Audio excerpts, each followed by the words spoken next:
Hello YouTube, we're back again, and this is the last show of day 6, and this is a story, a play, piece of theatre called Woke.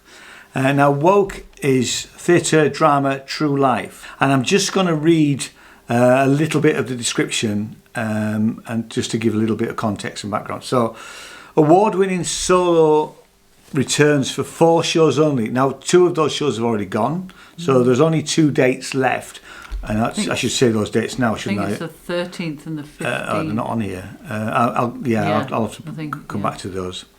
Against stunning gospel and blues sung live, 2 women 42 years apart join the struggle for American civil rights. Both are faced with the same choices: fight or flee. And Woke won the coveted Scotsman Fringe First award and was highly commended by the judges of the Amnesty Freedom of Expression Award. So let me just give you the dates so that you know. So it's only going to be now after today, because today is the 9th? Yep. 9th, isn't it? You're only going to be able to see it on the 13th and the 15th. And having said that, it probably will come again, or it may come to other festivals, so watch out for it.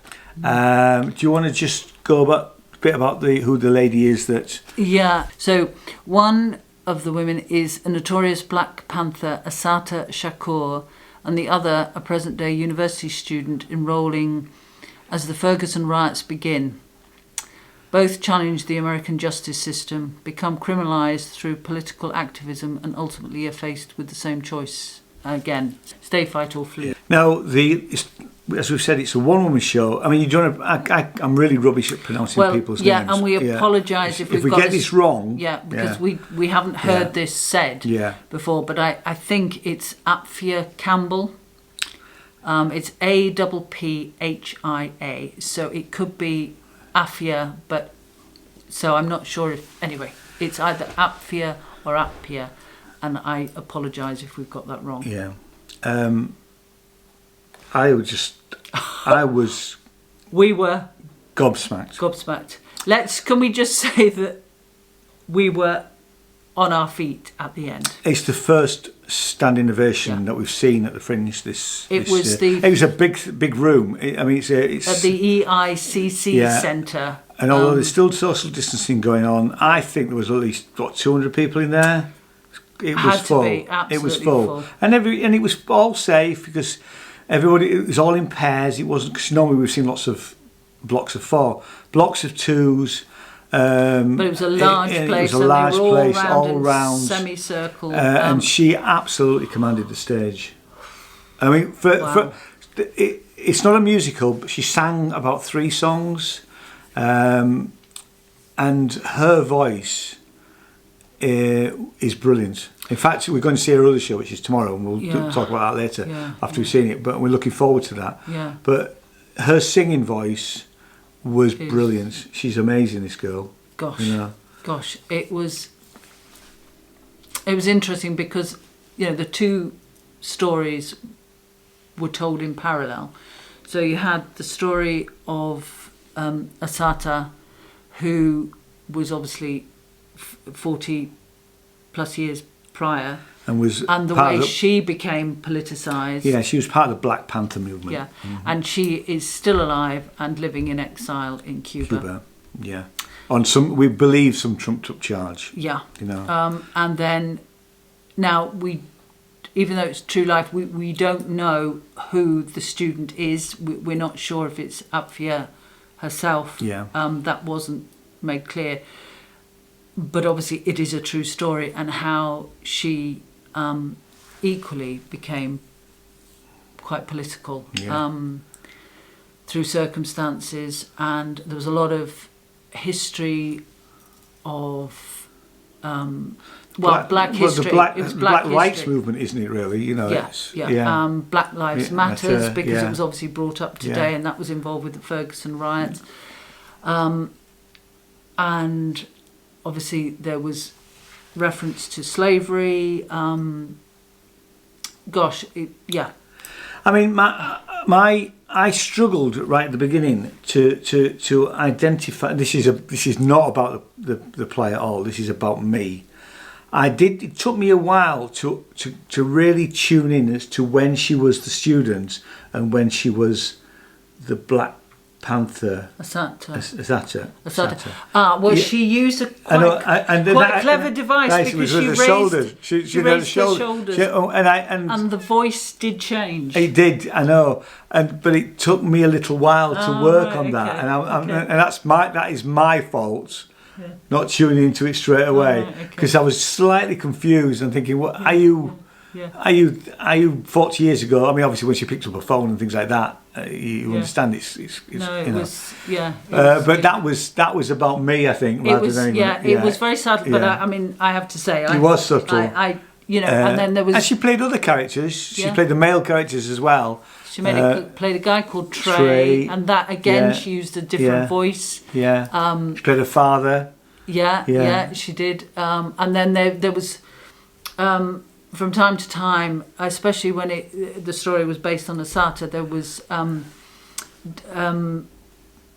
almost, well, not dialogue. There was, I don't know if that was from the time. But there were news reports about what was happening. So that was quite interesting because that gave it more sort of context as well. And it was and in a way it's heartbreaking because the student story about how she became, not because how she became politicised, she just turned up at a rally, but how she became almost criminalised to some extent by the police giving her tickets and her trying to go to court to get those tickets quashed. And I mean, we don't want to give it all away, but that whole story was absolutely heartbreaking for me because that is happening now in America to black people, black men and women. And it's happened for many, many years. For far too long, So this whole show managed to sort of encapsulate all of that. I mean, that's in an hour, and that's not and I'm not saying it minimised it because it didn't. No. But it was incredibly powerful. And obviously, she was the right person to do that. Yeah, she was. We're very conscious that we're sitting here. Yeah, as two white middle class people. I mean, people. You noticed actually because although it was a big crowd, big audience. It was predominantly white. Yeah, it was. I'd love to know how Apphia felt about that. Yeah.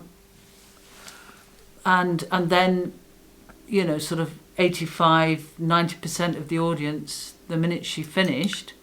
Because I think we were all quite stunned. Because it was such a powerful performance, and all the issues that it was, she was talking about, that it ended, and then the lights came up on stage, nothing, and then she actually said, thank you, and we just erupted, and it was completely spontaneous. We all just stood up.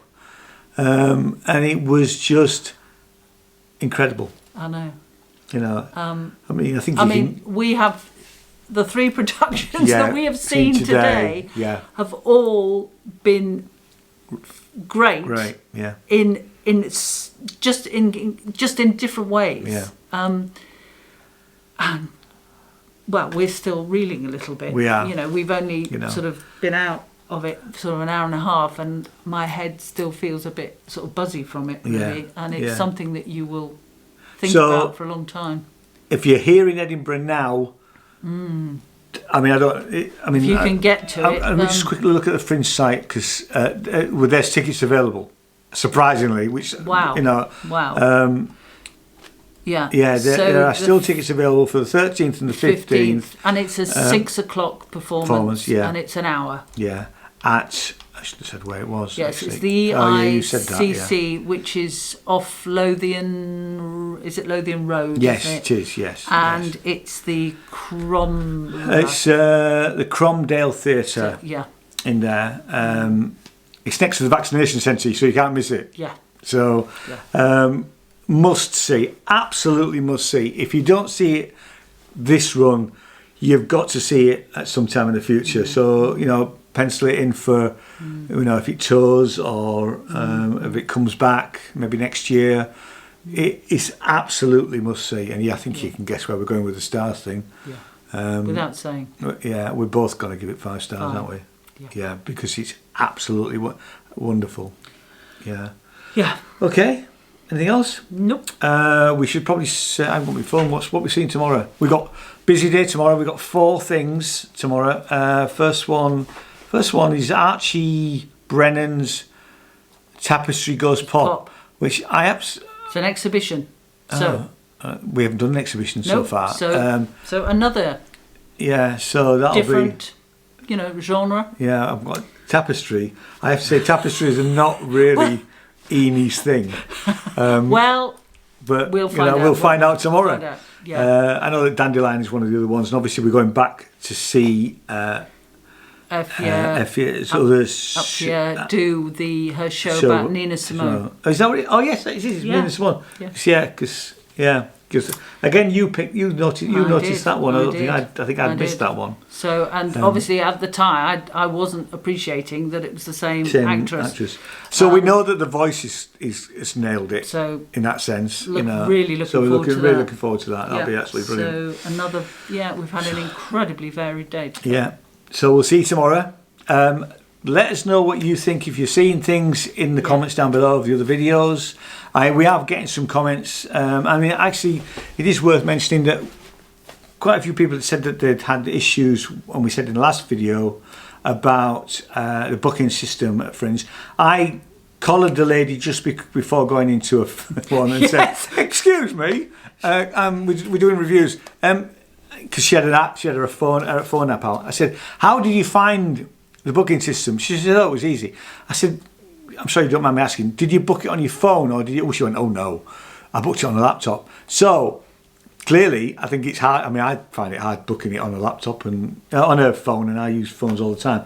I think the best way to do this is PC or laptop, computer, to actually do your bookings if you can, rather than having to do it on your phone, because you know, the other poor lady early on today we had a chat to and was having a massive problem. Yeah, we talked about that. Yeah. And we will repeat ourselves. Remember, have your phone fully charged because your tickets are on your phone. Yeah, don't rock up to the venue and then hope to buy a ticket, because you can't. You're going to have to do it online.